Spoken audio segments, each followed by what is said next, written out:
La plupart des femmes en Afrique, mais aussi au Tchad, quand elles perdent leur mari, perdent leur identité, perdent aussi leurs biens, perdent leurs droits aux fonciers, et même voir les enfants qu'elles perdent. C'est dans ce sens que les Nations Unies ont adopté la journée du 23 juin comme journée internationale des veuves. Cette journée permet à la communauté d'attirer l'attention des décideurs sur les difficultés que rencontrent les femmes au quotidien lorsqu'elles perdent leurs époux, soumises à certains rites de veuvage, maltraitées par la belle famille le plus souvent possible. Les femmes n'ont pratiquement pas l'accès aux ressources qu'il faut pour la survie des enfants lorsque le mari décède, alors qu'il n'est pas question que la vie humaine soit sacrifiée ou confondue à une situation matrimoniale. Je voudrais exhorter nos services publics, dans le cas d'espèce, à faciliter l'accès aux ressources pour les femmes veuves qui, la plupart des cas, vivent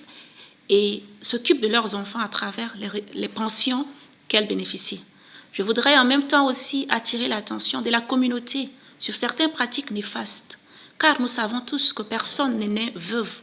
on devient veuve. Et cette situation peut arriver à n'importe qui. Que les belles familles, que les hommes de droit, que les magistrats, que les juges, peu importe une personne, devant une situation quelconque qui concerne une veuve, puissent appliquer la loi dans sa totalité pour protéger ces femmes vulnérables,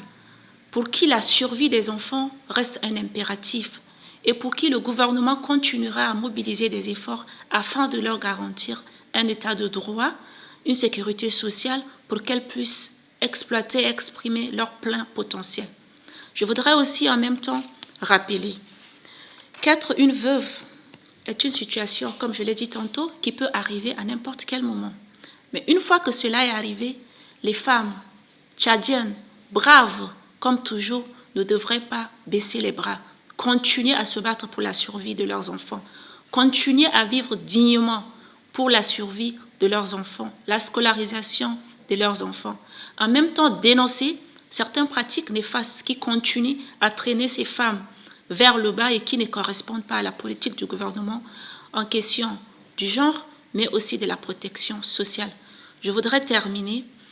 en souhaitant à toutes mes mamans, à mes sœurs, une bonne journée qui est la leur